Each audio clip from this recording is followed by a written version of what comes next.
Welcome. Welcome to our Tuesday Satsang. And it's really a delight to gaze at all of you. Yes, yes, yes, yes. Yes, yes, yes, yes. Welcome. Namaste to everyone. Yes. Namaste. So I'm excited, which has not happened often. And there's this sense of possibility in this particular conversation. It started coming to me for some time as I'm actually editing the second book on the revelations of the Bhagavad Gita, and I'm in chapter 13. And it's dealing with the archetypal structures of consciousness. And there's something in me that just loves that conversation. Journey of consciousness, the big picture, and how we're all little microism versions of that universal vision.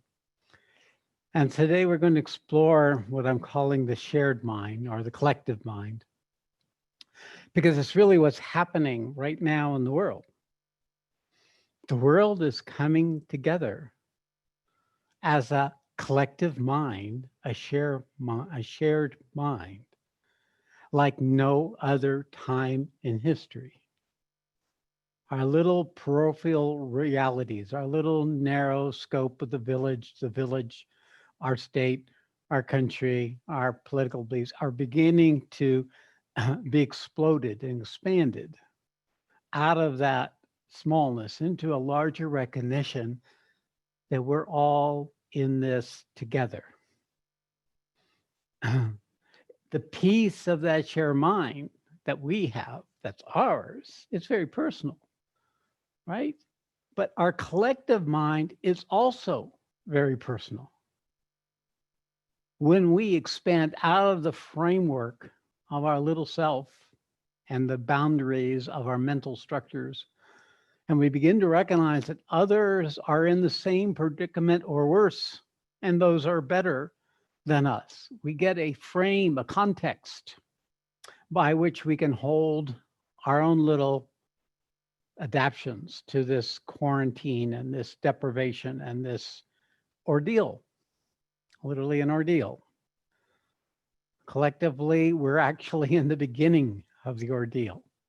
Although many want to believe it's already over, they're going to find out that what this is the leading edge of a series of cascading events that are absolutely necessary, that in order to awaken the collective mind to the peril that we are in on this planet.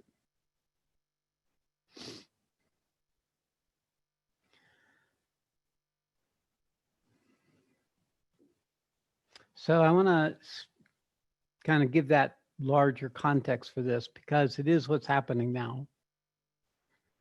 Mankind's invention and resourcefulness has developed a technology that at this point is operating very much like our individual minds. There are data centers, huge energy consumers that keep track of every single photo, of everything, single text, email, message, newscast from all over the world. And these are running 24 hours a day ferociously. They're like a dangerous assembly of data. God knows if any of it's useful, because the collective mechanical mind doesn't have an intelligence yet. And I'm not sure we as a species are intelligent enough to actually take advantage of its capacities. But maybe we'll create an artificial intelligence and it can take over. It can't be any worse than us.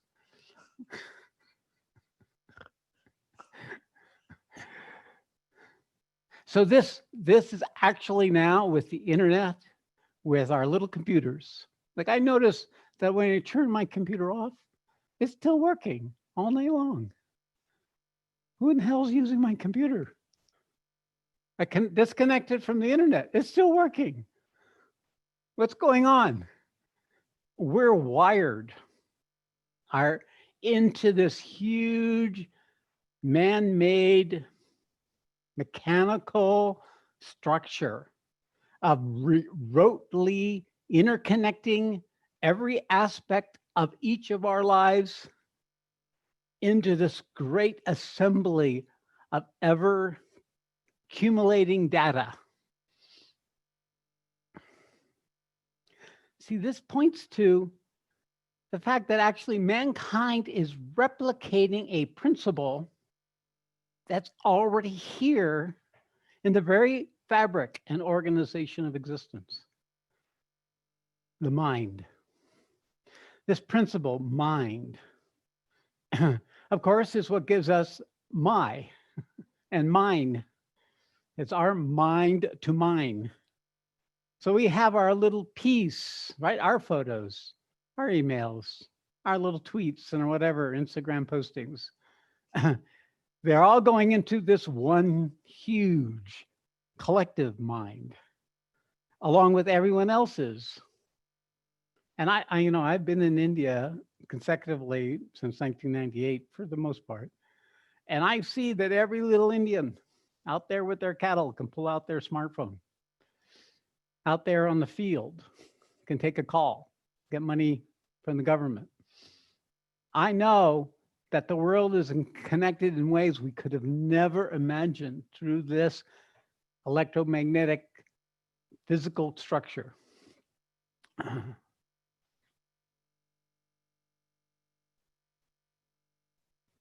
And if we listen to the stories that are now coming out and becoming available to us, we have an opportunity to have moments of poignancy, of recognition of the shared cost of the time we're in right now. The inability for us to continue to live in the way we have been able to live before without taking it for granted. This part of us that is lived in a condition of entitlement has now dropped. It has yet to drop further, but right now it's dropped. And we're recognizing that it's impacting all of us and creating the necessity of dealing with issues and conditions that previously in our entitlement we could bypass.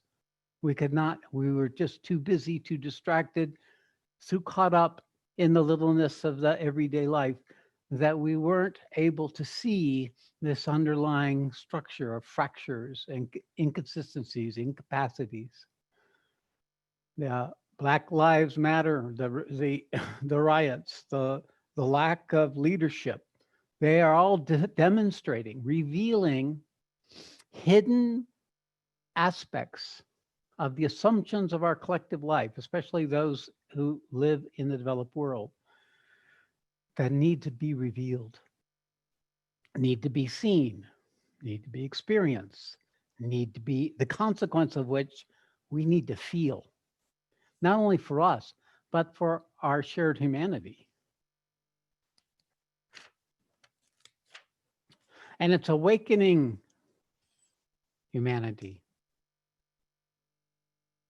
in the ways that the world mother now can use. Thank you, mankind. All she has to do is turn off the electricity and the lessons will come. It'll be over. So the mother has been empowered to teach us the lessons as a collective species so that we will wake up to our responsibility. That means our ability to respond. It's not necessarily a change in actions, because these will arise out of necessity, even if we don't choose to quit eating as much beef, even if we choose to continue to drive our gas guzzling trucks, even if we choose to stay addicted to the old patterns of our previous, we're going to feel the price of continuing to do so until it becomes poignant, painful, if necessary. So what is this collective mind? What is its role in the manifesting purpose of existence, which we know is a current?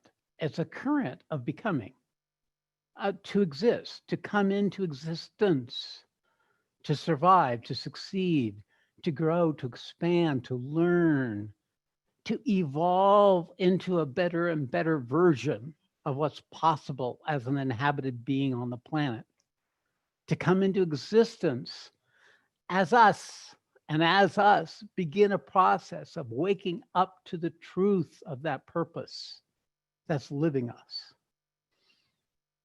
This is how we're all linked together in this shared event of creation. And what allows for that to continue, what allows for us to learn, what allows for us to recognize that there's a movement from a past to the future, is this collective mind. Now, I've been writing something about this quality, this principle of mind. We have the physical mind that's definitely connected to the brain and the nervous system and the body. It is a interconnectedness where the brain itself assess the input, the signals that come in from the physical world through the five senses, through our sight, through our sound, through our touch, taste, and smell. We receive the world. The mind is the mechanism that assesses that input and determines what's important and not important, what serves our survival, what serves our self-enhancement, and what doesn't. What is it that is aligned with what we're interested in and that which is not aligned with what we're interested in? This whole organizational structure of our individual identity with a purpose of coming into existence as an individual in a way that there is some success and avoidance of failure, some capacity development. And in the process, we live aligned with our individual purpose in existence. And so the mind is the tool for this quality of being that we come to as a human being. And it's really our self-awareness that gives us the capacity to recognize that we have a memory, that we have something that's storing all the data. We have a place where all the impressions and experience of our life has been stored. And to recognize that our brain is this thought creating machine that's always assessing and calculating what's aligned with our individual purpose for living and what's not aligned, whatever that may be. If it's aligned with truth, if it's aligned with untruth, if it's aligned with fulfilling our needs and our wants and our need for safety and control, or for being able to create something new that's aligned with our desire, with our ambition, with our hopes, with our wishes. So it is the mechanism. It's the machine, the machinery that then is run by our will to be, that current of our individual will to come into existence. And of course, that's our piece of the purpose of existence. It's still organized around me and mine, or us, whatever my capacity as an individual has to include as part of me. But it is the engine. And this is the current of the three gunas. This is a Satchitananda. This is the current of Sattva, Rajas, and Tamas. And it activates the machine of the brain, which then empowers the intelligence. And of course, then our sense of self and ego, which is greater than that, to be able to fulfill that purpose. So at an individual level, this is happening, but so is it true in the collective level. That actually, we as a collective consciousness are impacting or purposefully creating existence aligned with the sum total of our individual purposes. When we awaken, when we step out of our little individual paradigm and begin to sense into the fabric of existence, we begin to see the nature of the design of the matrix that we were born into. We can see its vastness and its complexity, its detail and perfection, and its evolutionary story that brought it to that perfection. You can begin to experience the miracle of the creation that otherwise we absolutely take for granted, because we wake up out of our little paradigm of self-serving ego into this paradigm of awakened being. And as an awakened being, we begin to participate in a larger arena of seeing and knowing. And in that process, we become aware of this shared mind. We begin to actually feel, see, recognize, and know the entire evolutionary formation of existence. And from that vantage point, we can begin to see that everything that has ever happened, everything that is happening, and everything that is yet to happen is actually all here right now in our awakened consciousness. And that whole fabric, that entire matrix, is constantly changing. The past is being shaped by the future. And that two together are shaping the presence. In the fact of the matter, you recognize that only time, there is only one condition of time, and that is the lens of now, of this immediacy. And we can, when we awaken, we begin to see, when we can turn our lens to the past, and we can see the entire design of the past that led to this present. And then we can turn to the future, and we can see the unfolding of the present and how it is likely to take shape in the future. And that is available to us at all time in every moment of now. So this is the powerful lens of the projector of consciousness, awakening in each of us, first in our individual lens, and then in this vast, godlike, universal lens. When we see with this lens, we begin to recognize the principles that we're calling the world mother, the principles that we call the supreme being, this principle of the absolute, from which all of this is the foundation emerging from, both below and down from above. And we can see and experience how any one of us in that awakened state can choose to impact not only how the presence, the reality of the present moment that is showing, but in the process, shift the reality of the past moments of present, the past nows, and be able to open up new possibilities in the future nows. So we are the control point. Each of us who are awakened are a trim tab. You know, the piece of the great ships that have their rudders that are steering the ship they're so huge, the rudders are so huge, they need a smaller rudder to move that rudder. So we are, in fact, the trim tabs on the rudder of the collective consciousness.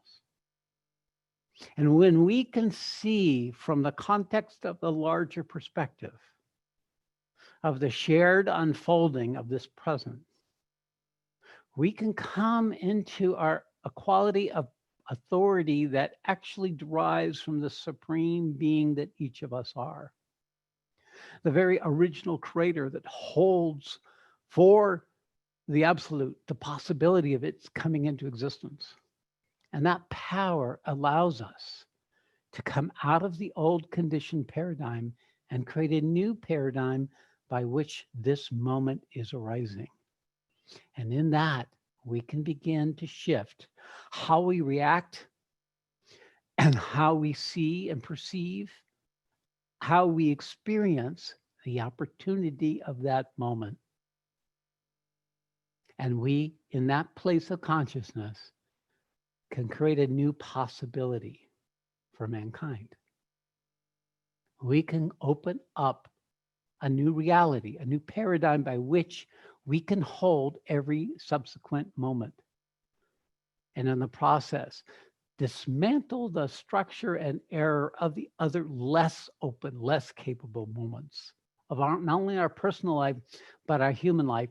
And that way come to responsibility to the correction needed to have the future unfold as it needs to unfold.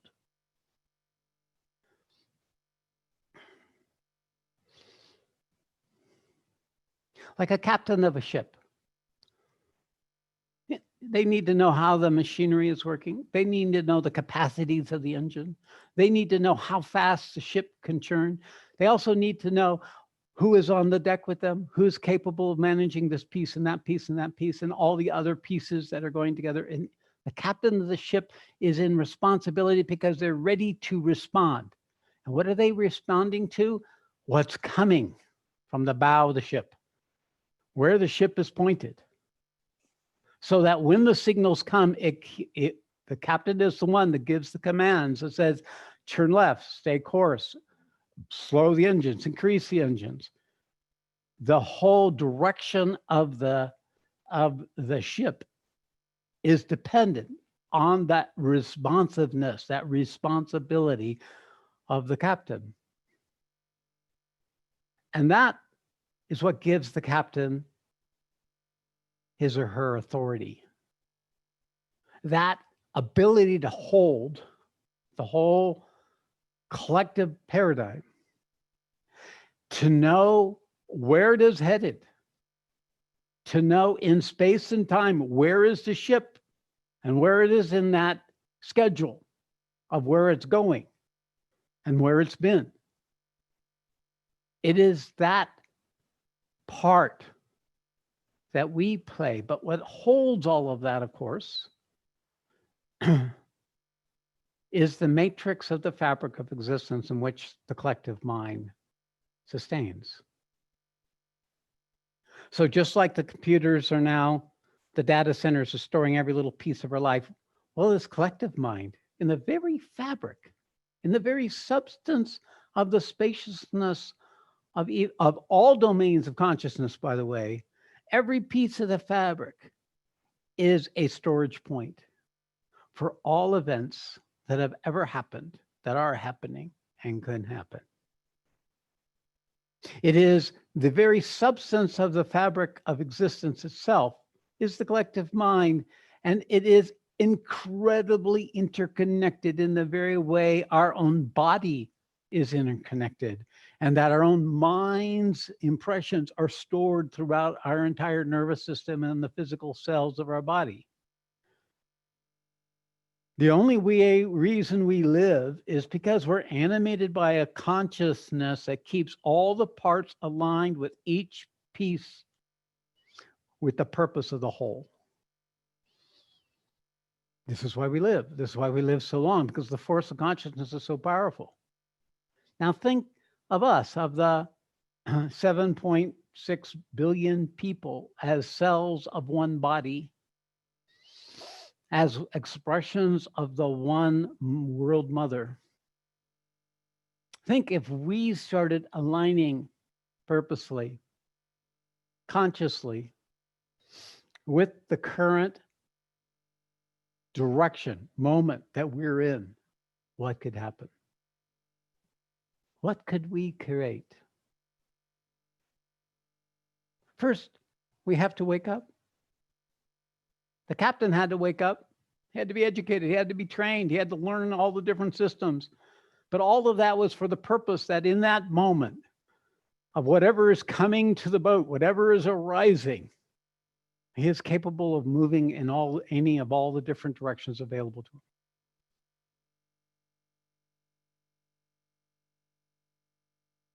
And we have a greater ordeal, a greater peril coming than this coronavirus. This is just preparatory. The economic structure is being tested. Its validity is being tested. There's parts of the economic structure that is valid.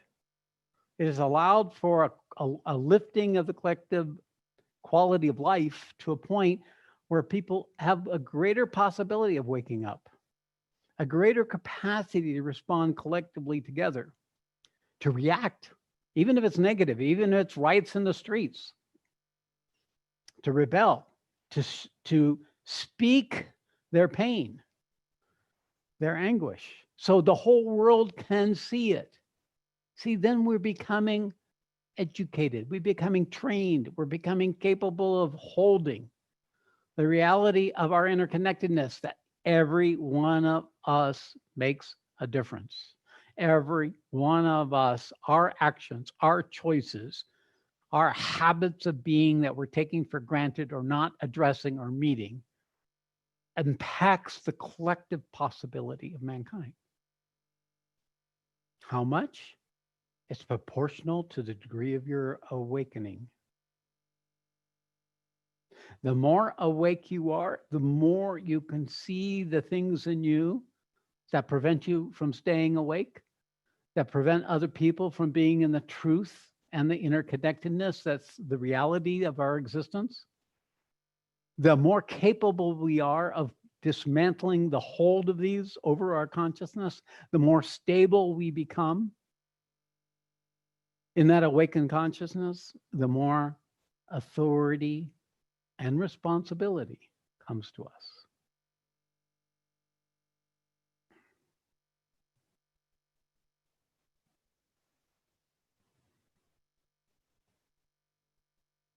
You know, this is the purpose of New Dharma.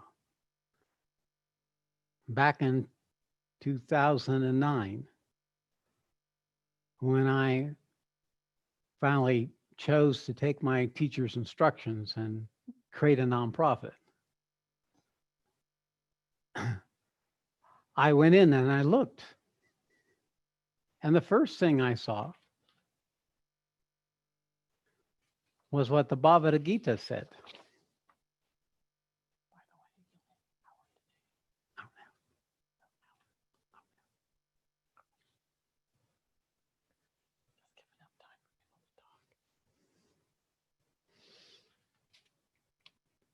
And the Bhagavad Gita says in the 4th chapter, in the beginning of the Yoga of Knowledge, whenever the light of natural law fades away and there is an ascendancy of darkness, during those periods I create myself.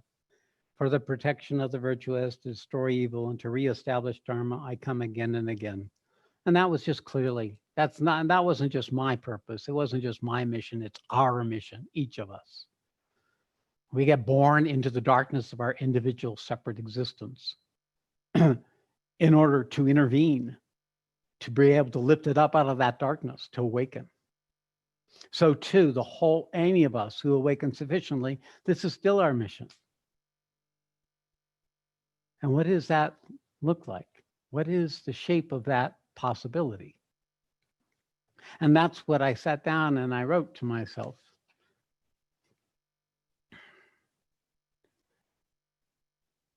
And I'm going to share some of this. New Dharma, an international nonprofit corporation. Vision: to inspire mankind to live in alignment with universal spiritual principles. Objective: to create a new generation of spiritual beings who collectively will manifest a new spiritual consciousness. Premises: material life and spiritual development are intertwined. One needs the other to manifest the highest possibility of both. The esoteric teachings of all religions point to the same set of eternal, universal principles. It is necessary to present these principles in ways so that modern man can understand them. It is necessary to teach techniques and methods for integrating these principles into our day-to-day life. It is necessary to have living examples of people who have succeeded in doing so, to act as models for mankind to follow. It is necessary for there to be demonstration projects that allow people to practice and develop themselves in an integral way in order to learn how to live this new Dharma. When enough people have learned this new Dharma, a critical mass will be reached, and all of mankind will begin to live it.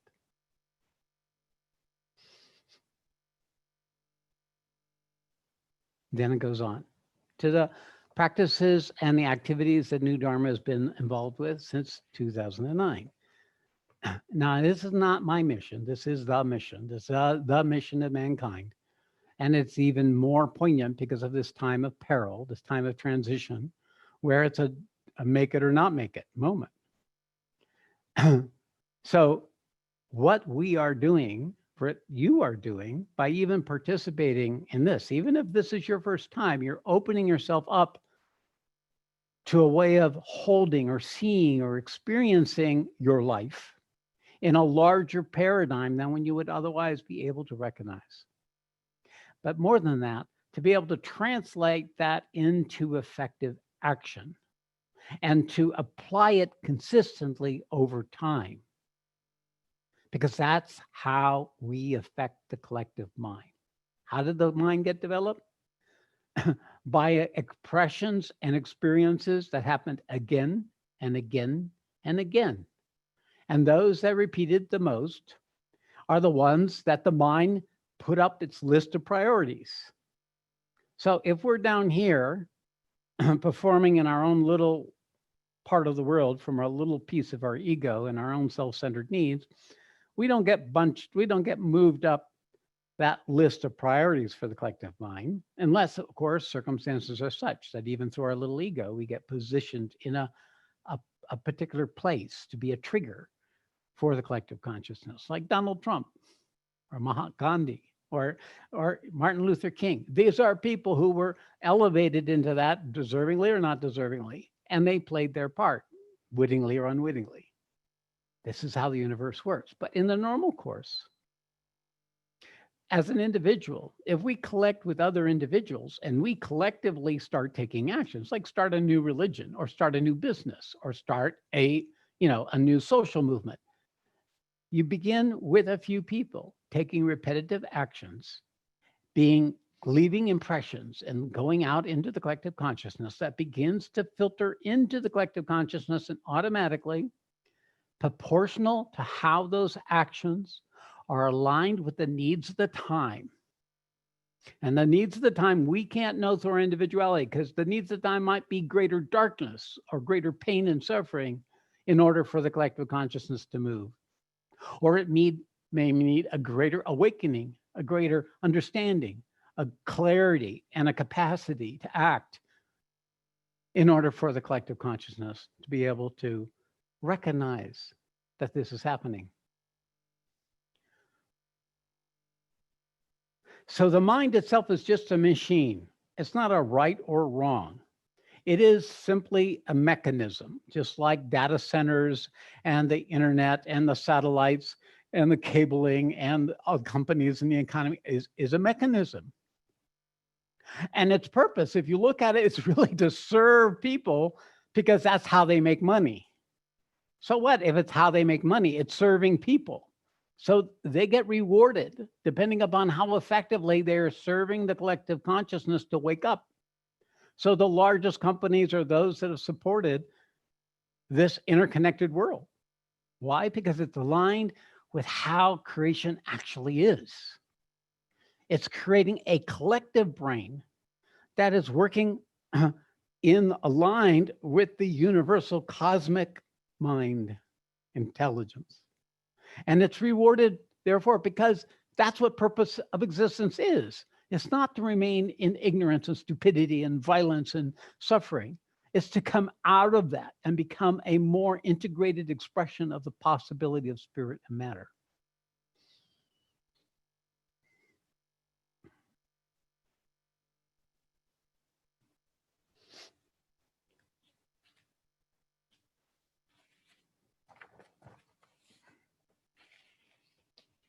So what is this shared mind? Our individual mind is a piece, a reflection of a universal principle we call mind. Some call this God or divine.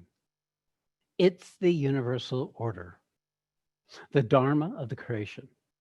But it's not God or divine itself, but rather the matrix that first weaves, preserves, and sustains the manifestation of divine's will into creation. It is the structure that allows the evolutionary purpose of the creation to unfold. This universal mind keeps track, and supports the unfolding of all that exists, on all that existed, and all that is yet to exist. It is the principle that records everything from the most subtle to the most gross. All that has happened, is happening, and has yet to happen in all the planes of existence. In my early awakening, I had experiences where the mother would show me aspects of the creation, of life itself. And it was incredibly overwhelming. For example, she showed me what life was. And what it showed me was that life was the act of consummation of the all sexual beings on the planet coupling at any one moment. And as this explosion, this intensity in the physical domain of life coming into being. And these revelations are part of what happens when we awaken out of our individuality and our consciousness is capable to expand into the universal domains. And that, of course, is what the Gita is talking about in the later chapters of the Bhagavad Gita, preparing us for being able to recognize the fabric of existence that we've been born into so that our actions can be aligned with the purpose of that fabric and therefore become more effective, because there is a longing and cry in the collective consciousness, if it knows it or not, to fulfill this purpose of existence. And when we respond to that purpose, we are more effective. We make a big difference. There is a resonance that goes out because there's something inherent in every human being that can have a response, a recognition that purpose, that opportunity is presenting itself.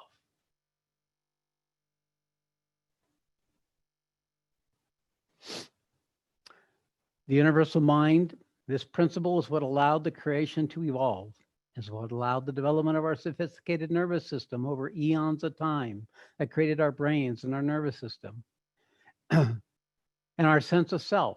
So in us, mind is the hardwiring, the base code, the calculator, the knower and the definer of what has been, what is, and what is possible.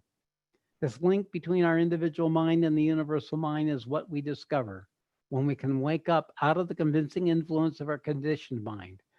We can then recognize this for ourselves. Great wonders unfold in the process.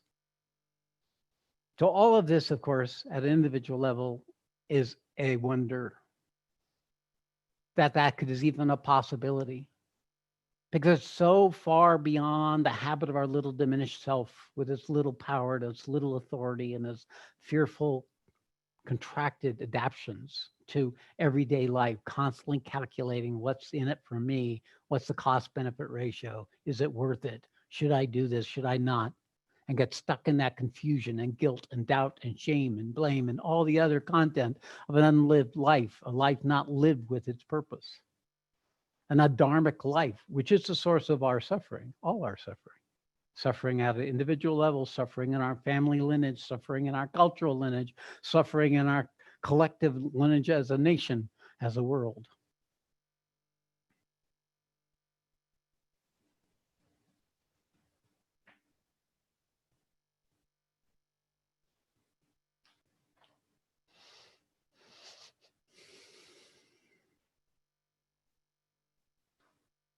So the nature of both the collective mind and the individual mind has a dark aspect. It has that which resists the unfolding of the collective consciousness, an adharma. And that factor of the collective mind is the distorting collective impressions that were based on error, on suffering, on pain, on reaction to those, to contraction, to self-serving ego needs. This entire fabric of the collective mind is what keeps in place the error of the collective consciousness, and it has its own momentum. Just as the trauma The troubling events of our development as an individual person is also stored in us, as well as the opportunity of our lives. And these are always a battling that's going on in the complexity of each of us, a warring between the patterns of the old and the possibilities of the new to bring a better life, to bring a truer life, to bring a more fulfilling life, or to be defeated and to be stayed and stuck in a pattern that leaves us more and more miserable, going down the rabbit hole of our own self-diminishment. There is this principle that the mind holds in place, and it's known as Maya, illusion or delusion. The veils that separate us from the truth of what we are and what life, the opportunity life is. This is ignorance, that which prevents us from knowing the divine possibility we are and the divine possibility life is. And that ignorance is what binds us, is what keeps us in suffering. It keeps us from knowing the truth of what's possible for ourselves or for life. The mind also holds in place the veils that separate us from reality and is the master illusion maker that seeks to preserve, protect, and enhance our sense of self. It is relentless in this mission. The basic structure of the mind, keeping track of everything, making categories, assigning priorities, and figuring out how things are related to each other, is an endless consuming process that comes through the senses, including its endless inner dialogues, determining moment by moment what is important, what is not, what I want, what I don't want, what is worth it, what's not worth it. The mind creates these priorities and sets up structures. It is on automatic, constantly screening everything that comes through the senses to determine what's good and what's not. Operating through the filters and veils, its base programming to survive and succeed, always to determine the cost-benefit ratio of what is arising. This function is hardwired into our entire bodies, with the mind as the early warning system. So is the collective mind. So is there an inertia of the collective mind. Why? Because in order to create human beings, the world mother had to create every other kind of being. It had to create the fungi and the mold and the early forms of biological life and the evolving self-centered orientation of survival and succeeding as an individual organism in existence, because that was the purpose of those lesser forms of creation. But the impressions from all those eras, from all the billions of years of the evolution of matter that brought us our human bodies, is stored in the very hard wiring fabric of the physicality of our bodies, not just our minds. Therefore, this battlefield includes the ability of our body to wake up, to collaborate with the process of our awakening consciousness. It is this joint venture that we have to actually embody our awakening, because the problem of the collective consciousness can be not solved by awakening alone, by awareness alone.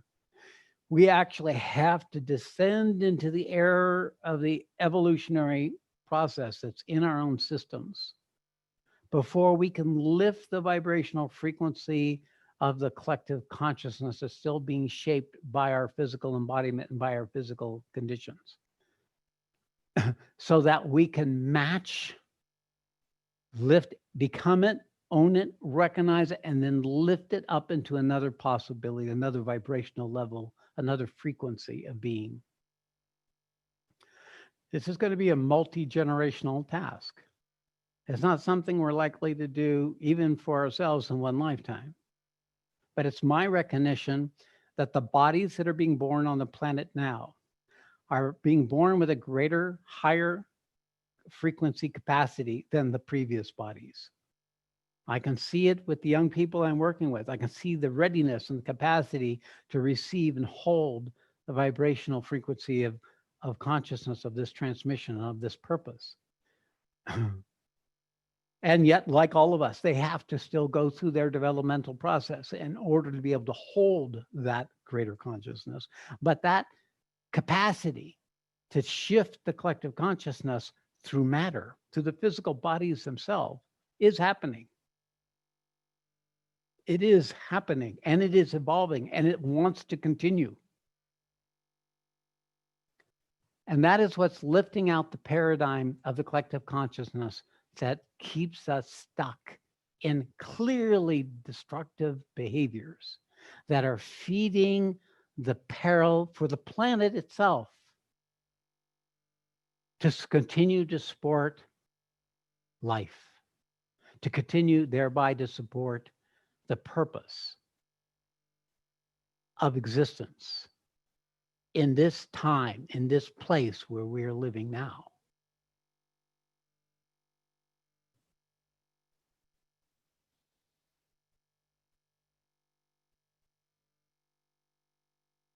So in this era, this time is not just for our individual awakening. It can't be. It's not going to be enough.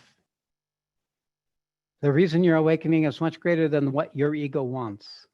Even though your ego might want awakening, it will at some point become the problem, guaranteed. You'll say, lay claim in the old ways to what is coming that's new, trying to preserve a better version of the old. And that's not wrong, but it is limited to this era. In this era, it's not enough.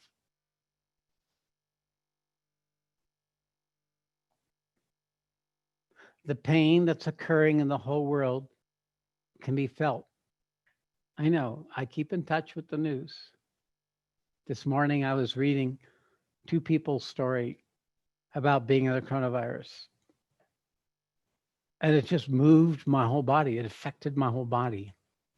To recognize the challenge and the anguish, the difficulties, the uncertainty, the deep fear and pressure of not knowing what's going to happen next. The transitional period is a chaotic period. It will always have to be a chaotic period because the old has to be dismantled enough for the new to come forward. So even ordinary beings, I mean, this has always been true, but it's especially true now for those of us who have, due to our entitlement, not had to meet it as many other parts of the collective consciousness had. And you can feel it. You can feel the anguish of this transition. And it moves me at an individual level. I can feel it in my body, what it feels like for them. And this is what makes me a worthy captain. So when we can feel the collective anguish, but not be overtaken by it, that we can keep true to our purpose, we have sufficient intelligence and awareness and alignment within our system, then we can feel the cost and the anguish and yet still take the actions needed and not being overtaken by the empathy, by the diminishment, by the pain. So you could say that's what this work is. How to become a capable captain of the ship of your own life. How to wake up to what works and doesn't work. And in this way, expand your ability to assist others in becoming the captains of their own life. And to embed in their minds, embed in your mind, and to help contribute to the collective mind, the recognition of what now needs to be done, and truly needs to be done. The actions, the linkage, the healings, the focus of resources and money and attention that needs to be done in order to fulfill the purpose of this transition.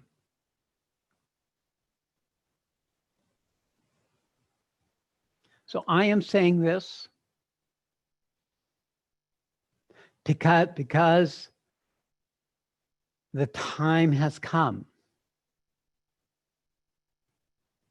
for the idea of mankind to wake up to a new paradigm of living and integrate spirit with matter, the new Dharma. It is absolutely the imperative of our individual life and our collective life that we can create, hold, and sustain the opportunity that this new Dharma, the paradigm that it points to, of our interrelatedness, that this moment is the moment that matters for the rest of time, for whatever time remains. Because where does time live? It lives in the mind. And what does the mind serve? The mind serves life, body, beings.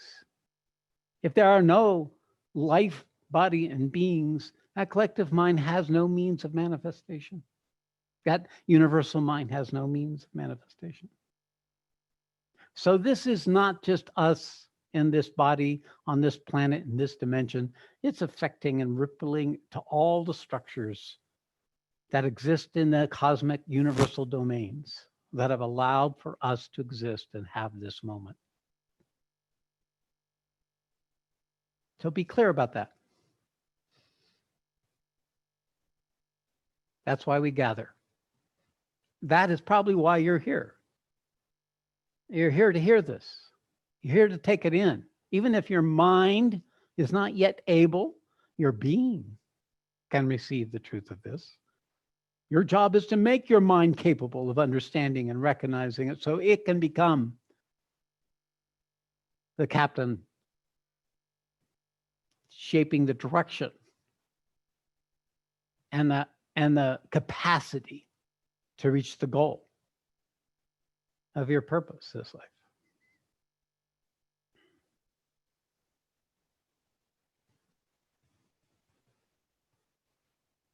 Okay, so there it is.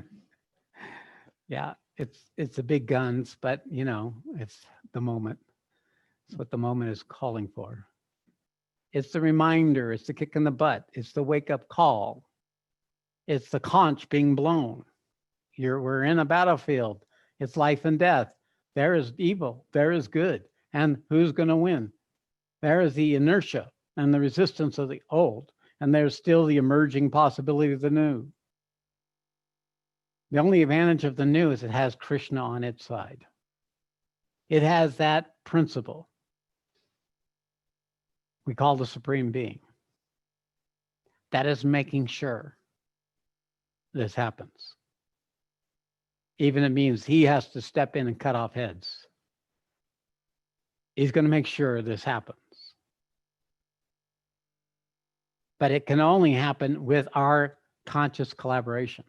Our unwitting collaboration is not enough. It's not going to be enough. But the more awakened you are, the more capable we are of creating a new paradigm in the collective consciousness. So even the collective mind starts self-correcting. That there a certain intelligence in that collective mind we call the world, I'm calling the world mother, wakes up and starts shaping the structures that will allow for this evolving, this waking up from the error and this correcting of that, the consequences of that error, becoming part of a generally recognized capacity. What's missing right now is a push. It's the push. And what is the push? The push is the leadership. The push is the languaging. The push is the calling out of the peril. And then creating an effective response, not a reaction, a response. Seeing the peril as evidence of what needs to be addressed rather than a threat to the existing order.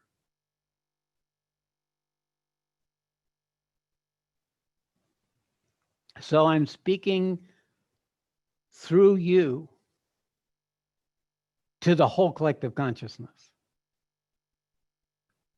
We need a better kind of leadership, maybe a new kind, one that is inclusive, one that empowers, one that strengthens the existing structures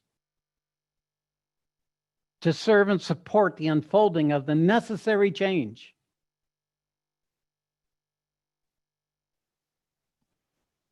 That is needed.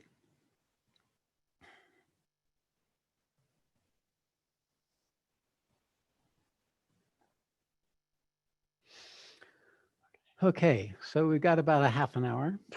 And we're going to give you some time to kind of let this sink in, but let's just take a minute. Let's just take a little time and sit in silence here.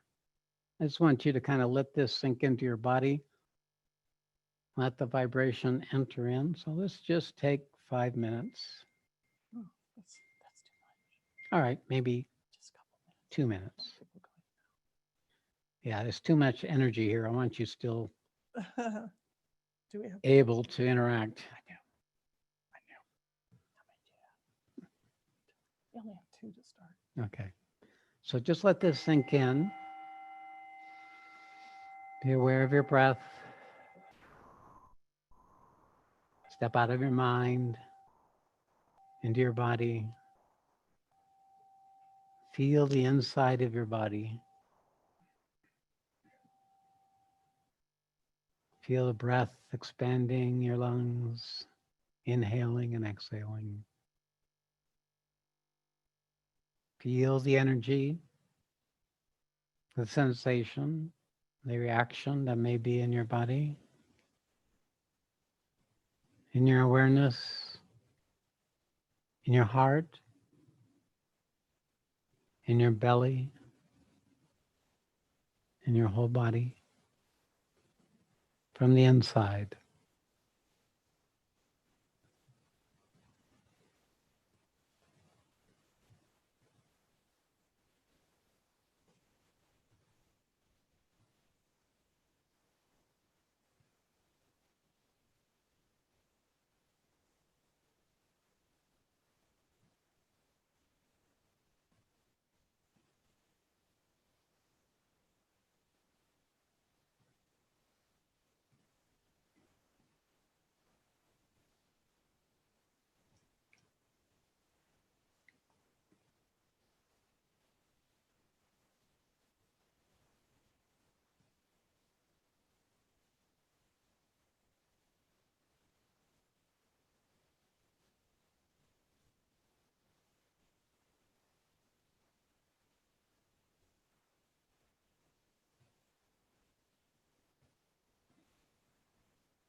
Now just see what's there. Yeah, people already on. And those of you who would want to share or speak to what has come up for you, then just sign up and we'll Okay, Kathy. Okay. let you come Who's forward. first? Oh, You and Nella. All right. all right.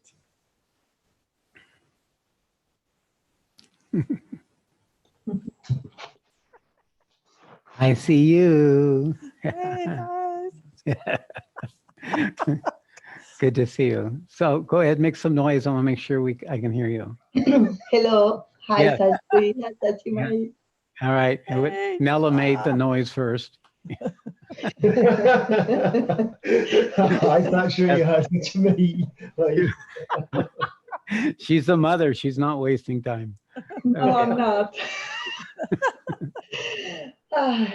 And as you were talking, Shree, I felt from my stomach and the top between just below my breast, this palpitation, and it was like pumping in my body. And you were talking about the issues that we need to address and the actions that we need to take for collective mind, to address the collective mind. I just want to point at 2 particular things that happened to me during the last week. Can you And it's expand just a confirmation about what you were saying. There was this awakening of the collective mind.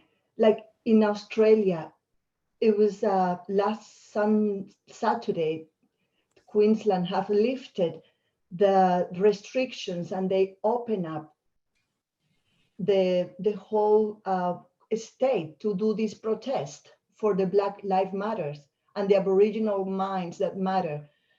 450 Aboriginal people have died in the hands of custody of the police. So my daughter, who is becoming 14 on Monday, I asked her what she wanted for her birthday. And she said, Mommy, I want you to take me to this protest. And then I said, are you Sophie? I said, yes, I want to drive an hour and a half away to this city. I want you to take me to this protest. So after, the paradox that I need to teach my classes 1.5 meters distancing next week, and the country have lifted those restrictions, and it just happened that in that day, there were 30,000 people on the streets of Brisbane. People, some of them with masks, some without. I'm just feeling to cry because I was feeling very touched. People from different ages saying there is no peace when there is no peace for everyone. It's no peace for one, it has to be peace for everyone. And my It's good. daughter and my everyone, I'm gonna send you the picture on email. But I had a little gun that my Hugh had built for the kids, that it was a wooden gun with clips and things, and I just put flowers on the end. And I put flowers, and there was a big sign of Black Lives Matters. So I just wanted to ask you, is this what you're talking about? That's good. Stay right there. That's it. Because I want you to stay with the sense of the peril and the felt experience of the anguish of what's arising in that whole conversation of inequality and prejudice and the diminished life of people of color. And that's right now all that's needed. The only other thing you had is your daughter said she wanted to go. So your job was to take her there. She asked a question. Did you hear the question? Yes. So what to do? No, she wanted to know, is this what you're talking about? Yes. And this is what I'm talking about. Mhm. Your body tells you this. Your body is saying what is there. Your job is not to get lost in the cause. Your job is simply to perform the act from the state of consciousness you carry that's available to you. And for some, it could be making a donation. Some, it could be voting for someone who supports the policies. For someone else, it simply is something that you're holding and that you're willing to take an action should it arise for you to do so. But we're not here to create doers. We're not here to get unduly invested in the causes that will be arising. There are many people who are already doing this, that is their Dharma. But for those of you who are awakened, you have a different role to play. You don't want to lose yourself in the content, because there are forces of dark and forces of light in that battling. You want to hold the possibility for it to actually make a difference within your body, within your being, because you're doing it with all of us who respond to the cry of what these riots are representing, and the desperation and the chaos that arises, obviously, because it's not been addressed. And it's not been addressed for hundreds of years. And it's a fundamental error in the collective consciousness, separates each other based on color or race or appearances or location. So this is part of the work, right? What you're experiencing right now. And right now, what you're sharing. now you have, this is the Rajas in you that could take you too far. So the Rajas in you would want to take this farther. That, the secret for Rajas, you restrain the Rajas. But you feel what you feel. And you empower those whose job is to take the actions that will support the opportunity to heal, to bring resolution, which will be peace, to the error. Part of this right now we're seeing is the vital component of the collective consciousness that's been suppressed for 3 months, and it's looking for any excuse to get out on the streets and party, you know. So it is that also feeding the intensity, but is also in its same unwittingly way aligning with the recognition of a true fundamental error that's keeping inequality in place. In the United States, the sin is very apparent. It's a wound that has never healed. And it is, the scabbing over is a pretense. The wound stays the same. So this really has to be felt in those countries where the prejudice has been integrated into the fabric of the consciousness of the country. And that's the case in the United States. So really, what I'm experiencing is the fellowship in the world, even where racism isn't the issue as much, is in supporting this country, waking up to the consequence, the price of the error of racism, of bigotry, of prejudice, of inequality. That's enough.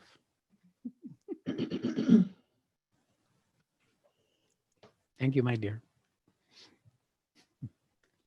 Next up is Siegfried. Secret. Oh, yeah. Yeah, hi. Sorry, Hey. I didn't really expect to be called. Hi.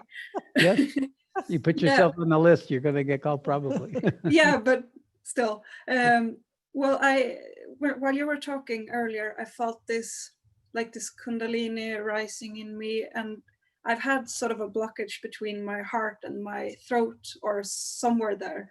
And today it came higher, but still it's sort of, I don't know, evaporates somewhere in between here. And I've had problems with my throat and my nose for so many years now, and I'm just stuck in it at the moment. All right, well, this And is it arises. yes, this is your piece. The Kundalini is rising. It's able to come into the heart to some extent, but it's not going to be able to fully come into the heart until it can come through the throat. What you're doing right now is exactly what to do, which is you speak up. You speak to truth. You speak through all those self-doubts and I shouldn't do this, or perhaps I do it wrong, and all the questioning and the judgment that get stuck, that limit our power to speak our truth. So you just did it. Okay. When we take actions aligned with the opportunity of arising, it has an incredible effectiveness in making that structure move. Now, what are you noticing?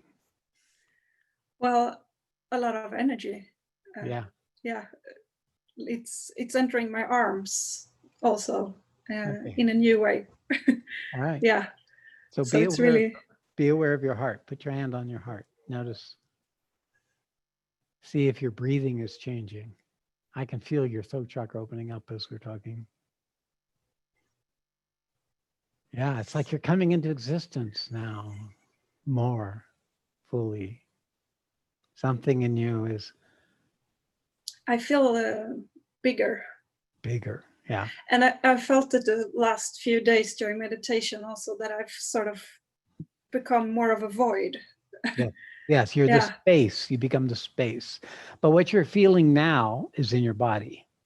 Yeah. That's in your awareness. This is in your body. This is really where the work needs to be done. Your awareness is already plenty expanded. It's your experience that needs to keep integrating, keep expanding. So this felt sense of the energy of the current in your body to where it's blocked and where it's moving. You want to be aware of both, not stuck in either. And recognize that the Kundalini is always moving upward to try to come to the supreme above.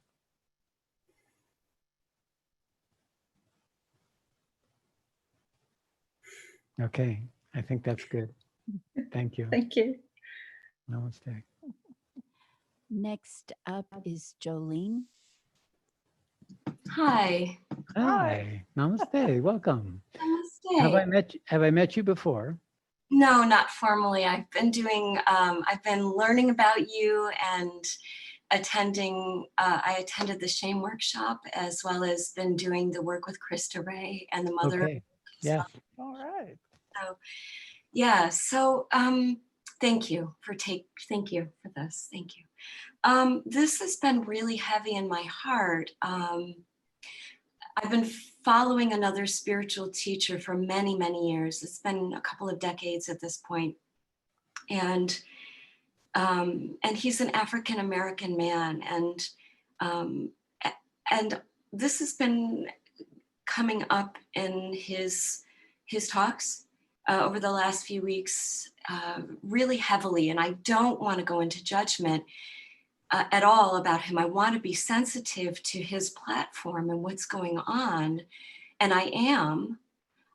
At the same time, I'm really hearing this admonishment of white people. It's become white versus black, white versus black. And to me, it's perpetuating the separation. It's perpetuating the inequality. There isn't mention of gender or gender inequality or any other inequality. It's just, and I'm really considering walking away, but I don't want to be insensitive to what's really going on. Does that make sense? Yeah. I mean, this is a confusion of the mind. Your heart knows. Your heart knows that there's this paradox of complexity, and that we can unwittingly feed a structure by trying to fix it or rebel against it. So therefore, holding the unworkability is actually a more mature state of consciousness, which can only happen if the heart has opened enough to go beyond the boundary of prejudice or separation. So not all spiritual teachers come to this. Many spiritual teachers teach from their awareness. And when an issue arises from the world, the part of them that's still not integrated with their realization then comes up to be experienced and met.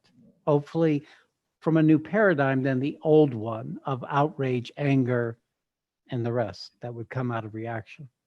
But, there is no wrong with him promoting his experience of the error. It is perhaps what the world mother is asking of him to speak up, to come out of his paradigm of being a spiritual teacher and to take a stand. And this is what he's feeling to do. So we also respect that too. It's not a wrong. We can't, this thing I teach all of you is that there is no error. It is the purpose in which the error arises that determines if the error serves or doesn't. It is the context in which it arises. So obviously, what we're seeing is the context of the reaction to the existing paradigm, which is inherently destructive. It's running to destroy or rebel against the existing order. And that is how these things will eventually get included in the collective mind. Enough people in this world are supporting this recognition that's happening in the collective consciousness. And in the world consciousness, this is like a bubble of possibility coming forward out of the pain of the unmet portion of the collective consciousness. So whatever is arising right now is serving the purpose of the world mother. So have faith in that. It doesn't mean that this teacher cannot still serve you and still be useful in your life. Yes, and I think that what I like to hear is that all life matters. And so I can hold that within myself to the best of my ability. There is a proportional role. The degree of self-awareness that us human beings have make us more responsible. The rest of nature is on automatic. They're natural expressions of the wonder of creation. And in fact, we need to preserve that as part of our job as the shepherds of the unfolding of this time, that we're not just protecting our own selves, but we're taking into account all the consequences of what half the world species have already gone extinct. There is this huge anguish and pain that's coming, not from any one of those members of that species, but from the wounding of the Mother Earth herself, in the diminishment of the diversity that she's brought forward to enrich and support the opportunity of life. Yes, feel that, but don't take a position with it. And recognize that us human beings are the interface between the matter and spirit. We are the ones that have been given through our self-awareness the capacity to create a correction, to set a new paradigm that brings spirit into matter, lifts matter to spirit, and brings matter as spirit into matter. It is in our own bodies. When we project outward with causes, when we project outward with investments, with a point of view, with a perspective, we lose something of our own ability to know the fullness of the truth of what we are. So it's best to pull back from causes at your stage of the journey and to stay within yourself with your own reaction, your own experiences, owning the part of you that's still angry, that still doesn't want it to be that way, that still resists how existence is showing up because of your value system, because of what you've made important, because your ethics or morality. Rather, your job is to hold it as an event that's occurring in your body. You, in that moment, play your individual piece as a conscious collaborator with the healing that needs to go on. That's the invitation. Thank you. All right, my dear. Good one. Thank you. Yes. Next up is Megan Francine. New people. Megan. Hi, Welcome. thank you. Yes. Is this the first time I've met you? Yes, I have a little offering of a rose for the mother. Oh, thank you. Thank Beautiful. you for being a Megan. stream. So I've come to know you by way of John Suzette and Krista Ray, who are also on this call. Hi. Our older contingency. Yes. Thank you. Uh-huh. My question is about leadership. And I appreciate hearing the big guns, and I feel a lot of energy in my body when I hear you speak of it, because I do know that that is my purpose. And with the recent initiation of having a child and really coming more into matter, making that decision, he's now 5, but there's more movement for creating a sanctuary or a place, a community that does nurture this, that does it is a ground for where we can really work with the fodder of our awakening and challenge each other to stay in the higher perspective when we do get caught in some of the undertow of old habits or patterns. So my question is more around leadership, and I've had some difficulty stepping into that over the last couple of years, and knowing in the co-creative field, when we really are in the listening, and I would say in the egoless, but perhaps this is the refinement, when we all actually sit back in that listening, that's when spirit comes through. But here, in wanting to create, if it's a group of individuals, because I do understand that the material will form around the spirit, or the matter will form around the spirit. So it's creating that space in between the individuals and from the heart. But I've just had difficulty finding my voice and calling that together, or putting my voice out there. Okay. I can feel the purpose in you, and I feel that you have some time more to go before you should take this on. You can use the new Dharma programs. We have the global training program. We have a number of groups that help give you fellowship and co-creation with others that would empower and give you an avenue to start organizing yourself so that what you're feeling aspired to doesn't get stuck in some idealism or some limited potential, but actually creates a true, real, substantial shift in the possibility to truly be useful. And that is what I would wish for you. So with that in mind, you have a 5-year-old child. It is going to be your obligation, your responsibility to support the unfolding of this being as a mother, and in the process, use that as an opportunity to keep developing in whatever is left in you, because you are sacrificing. I can feel the authority in you. You are sacrificing what you could have done in the world to be with your child. And I'm knowing that there is a built up of the vital system that occurs. It's looking for a project, looking to have something so that you can feel more useful than just being a mom with a kid and the whatever work you have found or do. So I would say restrain this for now. Just hold it, because I think your intent is true, but you want to let your system keep expanding in its own capacity to be what we talk about as true authority, where something other than our own agenda is shaping what is needed. And usually that becomes evidence because life starts presenting opportunities for us to come forward, usually through necessity or through a call. And you can sense the rightness of the call to take action or to align with. So right now, I would just hold what's coming and building in you. Feel this sense of purpose. Be aware that this is your future. You have to be true to this. But right now, the restraining of it will allow it to mature and ripen to the fullness of what's going to be needed for the level of purpose that's come to you. Okay? Thank you. You're welcome. Next up is Jiva Mukti Barcelona. Jiva Mukti.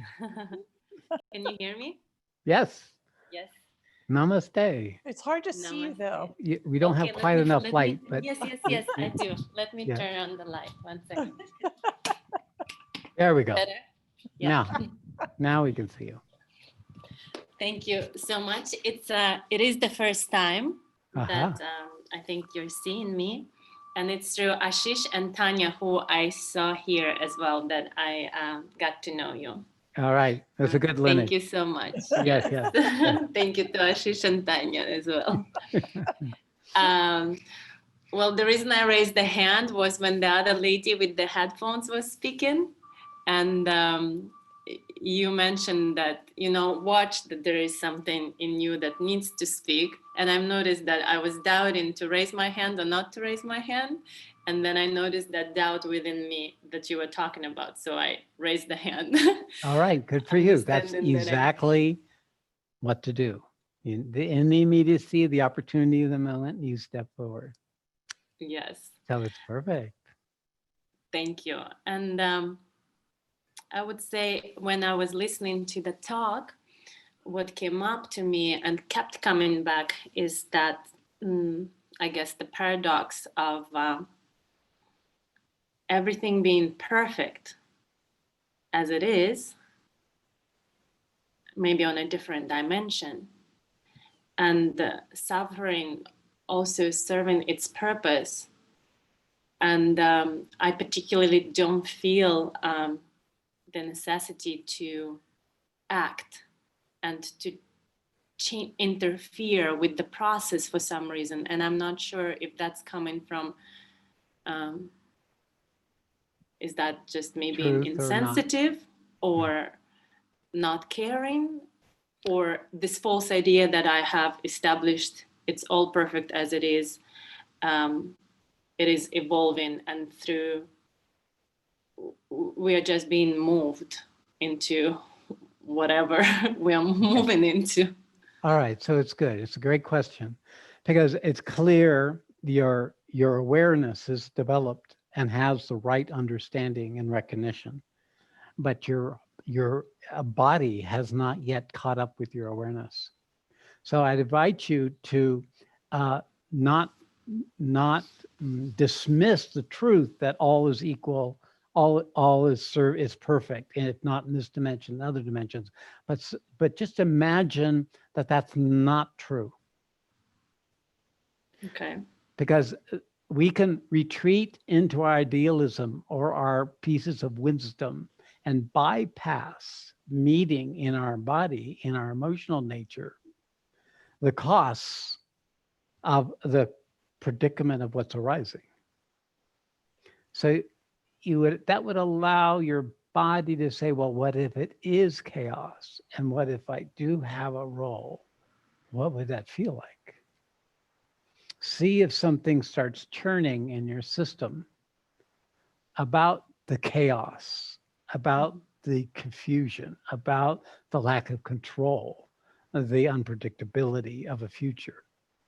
Because that's the danger of a smart girl like you, is figuring out in advance and therefore bypassing the wholeness of yourself as a being to stay connected in your body with what's going on in the world. So that's the opportunity. In my teachings, there's two principles, awareness and experience. Some people, the awareness is stronger. And when the awareness is stronger, the experience is less. Its capacity to know and recognize truth is diminished because experience hasn't yet caught up to the awareness. And there's other people, it's the other way around, where the emotions are running everything and they have little awareness of how it's running them. And then they need more awareness. So these two principles need to come to balance. When they come to balance, then they each can serve and lift the other as we progress on the path. So feeling into the part of your emotional body and into your physical body and the vibration and energy in your body would be what can deepen and enrichen the recognition of the complexity and the paradox of pain and opportunity arising simultaneously as a felt experience and not an idea or something you know. Yep. Good. You stepped into that one, my dear. We'll see how that unfolds for you. All right. Namaste. Namaste. All right, this is going to be our last one. Okay. Next up is Sarah. Sarah. Sarah. Good to see you Hello, again. hi, Namaste. good seeing you. Namaste. Thank you so much Namaste. for taking my call here. I feel just a beautiful energy of excitement and like fireworks and a little kid just before Christmas to see which present I'm gonna get, you know, and it's like in my body just below my left breast and my rib cage, and I don't even think I felt that before in this location. Mm-hmm. Anyways, and I feel that I've been calling to release a lot of things, to work through a lot of things, and you know, I had a lot of drama and crying and suffering, and I feel I have been pushed off my seat. And I feel I'm just like into this unknown uncertainty. And I think this excitement, that's what I'm experiencing now. And I also, in the process, I close all the back doors. I burn my bridges. And I'm just going forward, and whatever that is, and there is no hold back. So, and I'm ready, and I feel a little sometimes scared, but it's just a lot of joy, and it's a lot of like what is the worst thing that can happen, you know? So it's okay. I will take that, and I feel I'm taking this higher road, the road less traveled, and I just want to see if you can elaborate, because I have no answers, I have nothing, and I feel just really in peace and ready. Good. It's true. It's true. So you've gone beyond the limit of fear, the limiter of controlling. Mm-hmm. It is the willingness to step into the opportunity in a committed way, in a aligned way. And that's when the purpose is already living us. So that you're feeling this way because you are now aligning yourself to be an instrument and channel of the will of the Divine Mother and what is needed for the planet. So, yeah, it's congratulations. This is the true thing. Now that I've said this, you will then begin to continue to be challenged, and because that's how she prepares us. It's like a boot camp. Once you're ready to go to war, then you get taught how to be defeated and to stand back up, how to meet the things that have been able to lie hidden because you haven't challenged yourself at the level you're now committing yourself to. So yes, this is how we truly expand. This is truly how we become useful.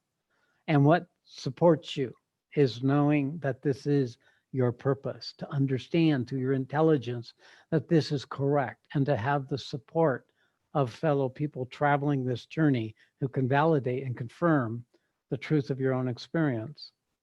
This is how you create a new paradigm, through a fellowship where there is a recognition of truth that is creating what we could say a groupthink, but one that's outside of the old groupthink that has kept all of mankind bound, that allows for this bubble of possibility to come into the collective consciousness. So yes, and yes, and yes, and do whatever it is that prompts you to do, that brings this sense of not so much excitement, but like aliveness and immediate and peace. Those are the marks, because that's you. From the peace comes the thrill of coming into existence newly. So it's perfect. Thank you so much. Yeah. Thank Thanks, you. Satchmai, as well. Thank you, New Thank you. Dharma. I'm right Thank here. She's right here. Thank She's guiding you. you. All that you guys do. Thank you so much. Thank you, Sarah. Thank you.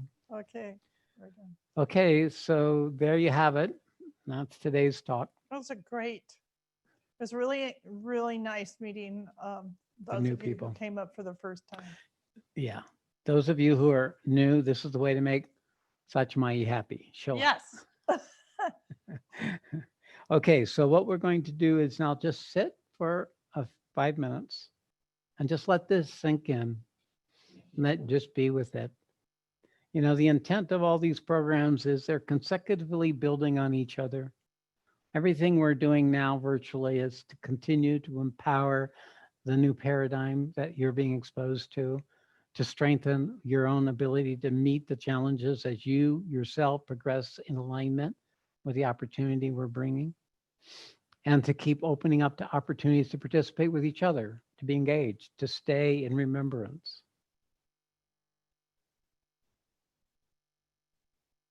All right, let us begin.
Hari Om Tatsat.